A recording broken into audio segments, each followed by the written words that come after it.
Hey, I'm Jason Wehrli with Wehrli Custom Fab. And I'm Nick Priegnitz with Duramaxtuner.com. And today we are going to be test driving the Stealth 67 G2 for the L5P. Not only that, but I brought you a special treat, Wehrli. I have a gooseneck full of Dodge, full of Ram behind me. And the reason I brought this truck with the gooseneck is that, you know, it's easy to talk about drivability. It's easy to talk about how well a turbo performs on an unloaded truck.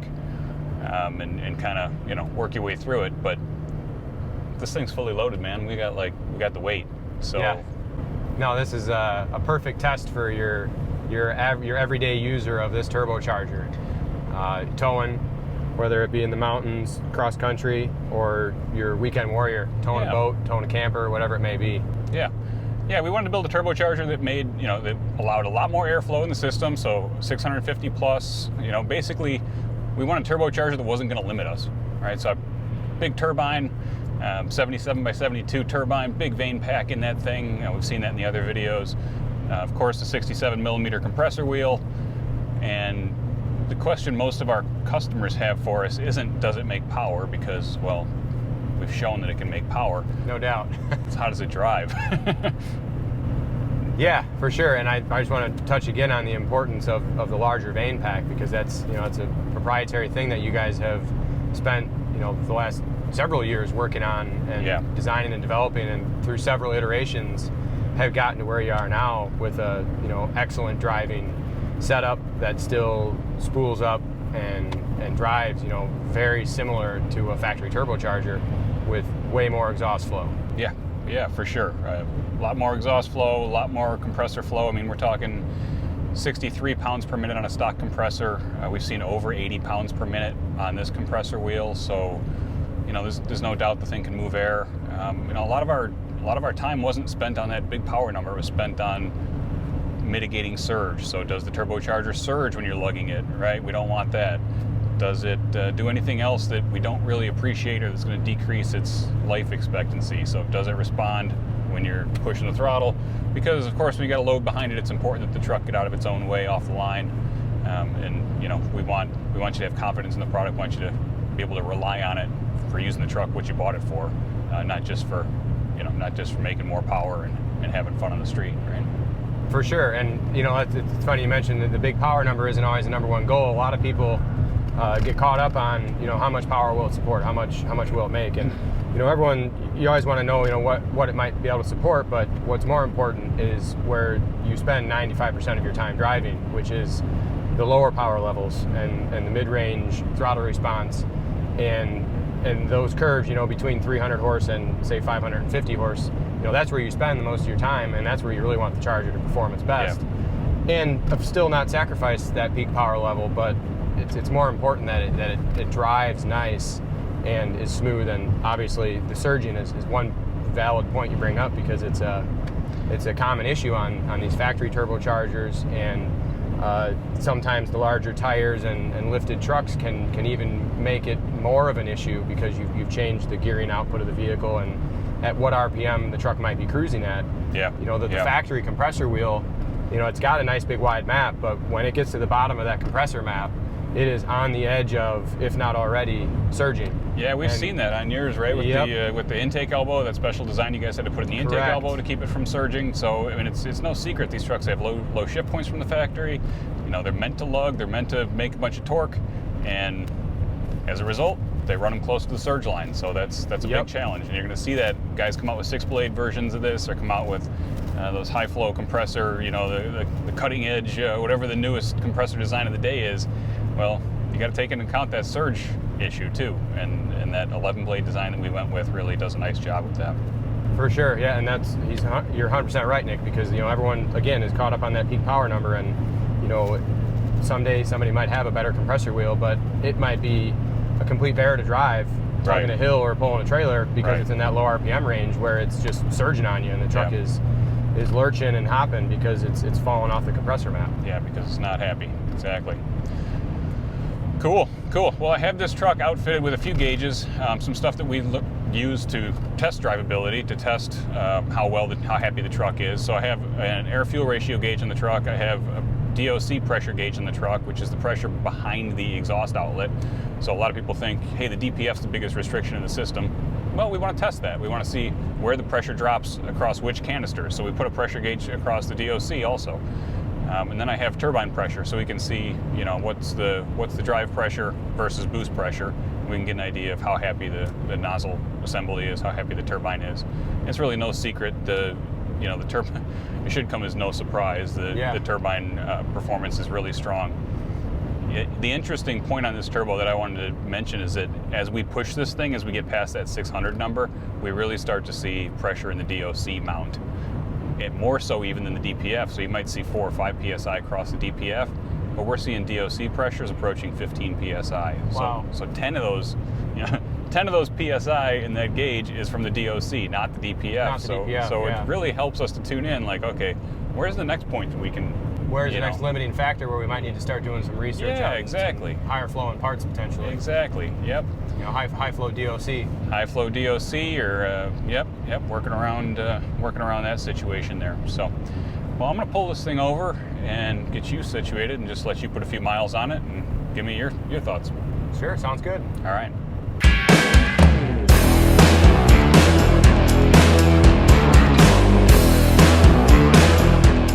So one of the big challenges we have with this truck and any big turbocharger on an emissions-equipped truck is maintaining air-fuel ratio, which is why we put an air-fuel ratio gauge in the truck, which is why we log it.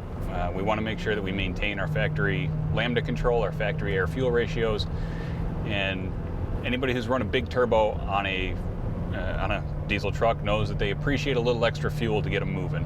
It helps with the spool up, but we don't have that luxury in the emissions-equipped world. So you got to find the happy medium between getting that drivability, but not increasing your soot output, which is going to make more frequent regens. Yeah. We don't want to saddle our customers with any excessive regens or any excessive soot accumulation. So we want to make sure we're able to tune this thing and keep vane position, or keep lambda control, solid.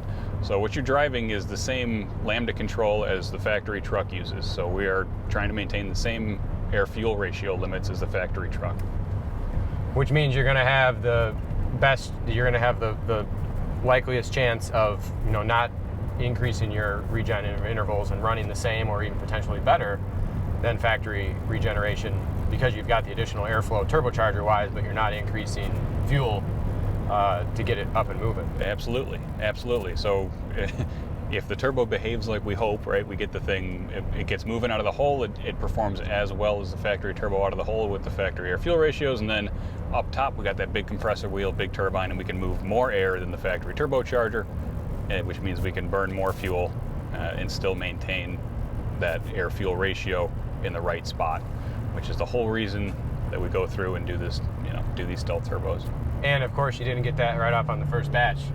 No. You, like we said earlier, you've gone through a couple iterations, and I think the turbocharger on this test mule has probably been on and off a couple times, getting the clearances and the tolerances, not only on the unison ring side, but turbine and compressor, dialed in just right, because the tighter those tolerances are, the more efficient that turbocharger is. Yep, getting the tolerances right, getting the right size wheels in it, just clocking on the nozzle ring assembly. I mean, anything that you touch or change on these things is going to change the way the truck behaves, and you find every quality touch point that the factory has to work through, we have to work through as we rebuild these turbochargers. Well, yeah, you make one adjustment and you realize further down the line the effect it might have on another component in the system. Obviously, these new diesel trucks getting more and more complex with every iteration from the manufacturers makes designing these types of performance products that work with all of the factory emissions intact and no additional output a lot more challenging for guys like yourself and myself. Yeah. Whether it be the bolt-on higher flowing components or the turbochargers, and of course the tuning. Yeah. Well, we all know the factory has its it has its motivations, it has its accounting and its packaging, and all the reasons why they might want to make a part the way they want to make it. And then us gearheads, we have our own motivations too. And if a guy wants to spend a little more money to make his truck perform better, as long as we can do that within the boundaries, everybody's happy. Yeah, the first thing I noticed, we swapped seats there, back there, and turned around, and off the line, the truck drives, phenomenal. It really, you know, everyone thinks big turbocharger, you're going to sacrifice drivability off the bottom. It's going to be a little bit lazy and come on really hard and aggressive. And, you know, right off the bat, it feels very similar to factory. You know, you do notice it. It's slightly different, obviously. But you've done a really good job getting that thing dialed in, and it drives so similar to factory. It's almost surprising that it flows that much more air and makes that much more power. Yeah. Yeah, the 2020 is an especially difficult truck for this because we don't have transmission support. So I can't cheat the truck up a couple hundred RPM to keep it with TCM tuning. Exactly. On the 6-speed trucks, you know, we can easily bump the truck up or have it downshift just a little bit sooner, just to keep the turbocharger in its really happy place. And with the 10-speed, we can't do that. So it's, you know, once I get the 6-speed perfect, I'm like, oh man, this thing's great. And then I go and throw one on my truck, I'm like, I really wish I could tune that TCM. Yeah, hopefully not having that ability has made it more difficult for you. It has. Hopefully HPT or EFI Live or one of these guys can get us into that T93 at some point in the near future here. That would be a really nice. But in the meantime, you've been able to create a, you know, excellent drivability, which is only going to be able to be improved upon even more once and if and when TCM capabilities, you know, become available. Yeah, absolutely. I mean, one major part of the puzzle's done, right? And as soon as we can get that TCM tuning, we can get this thing to lock up. We can get it to hold the gear longer. We can get it not to downshift when we don't want it to downshift. I mean, you've commented on these 10 speeds too. You know, they're definitely a little bit different. And I have a 10 speed as well. Nick's got, you know, way more miles logged behind the 10 speed than I do. But I've got one as well, and I put some miles behind it, towing, going on trips, side by sides, you know, pull trucks, whatever. And because of the 10 speed, they're constantly searching for a gear and shifting, and it's definitely a different animal than the conventional 6-speed that's been behind these trucks for, you know, the last 10 years before the 10 speed, or I'm sorry, the last 13, 14 years before the 10 speed came out. Yeah, if I had to pick one, I would definitely pick the 6-speed right now. I just, you know. We're going to check you on that once TCM tuning becomes available, because I bet you'll change your mind. I will probably change my mind. I love, we have TCM tuning on the Ford 2020 right now, and that 10-speed, and I love the way that trans shifts. It's so nice to have all those gears to choose from, and skip shifting, and you know, keeping it from downshifting when you can lug it. So yeah, I mean, you'll probably be right. In another year from now, I'll want to take those words back. The factory ECU right now, does it do any skip shifting with the factory TCM? The only skip shifting I've seen the factory ECU do is skipping first gear and starting in second in normal mode. But in tow haul, we're all sequential. So the benefit that may come down the line is with TCM tuning is when you're under aggressive throttle, say an unloaded application, you're going to pass someone, or you're getting onto an on-ramp on the interstate and you're heavy throttle, is you'll, instead of having those multiple shifts, you'll be able to do skip gears and increase to your desired speed quicker. Yeah, just like anybody driving a semi-truck or a big, you know, a Class 8 truck, you know, you don't hit all 13 or 14 or 15 gears if you're not loaded fully, right? So the truck should know, hey, I don't need to run third. I can go 4.6, or I can go 6.8 or 1.3 or whatever, you know, just to minimize the amount of shifting. Whether we're going to be able to pull this off with the Allison yet, I don't know. I can tell you the Ford Trans does it, and it does it well. Well, we can only hope. We can only hope. Yes. Well, it'll be exciting to see, you know, if and when that happens, what kind of updates you might have to offer the diesel performance, the Duramax performance. The Duramax performance community. I can tell you, we've done some logging on the trans line pressure, and the line pressure is the main line pressure, at least. We see really low well, I shouldn't say. I only know, relatively speaking, to the 6-speed, the main line pressure below 100 psi in first gear, up to 240 psi in 8th gear, and then you know, in the mid 100s in basically all the other gears, sloping up and sloping down off of 8th gear. So I think there's some adjustment to be had in the way the TCC locks and holds. It's kind of pulse width modulating on the shifts, and it might not be locking up as firmly as it could post shift.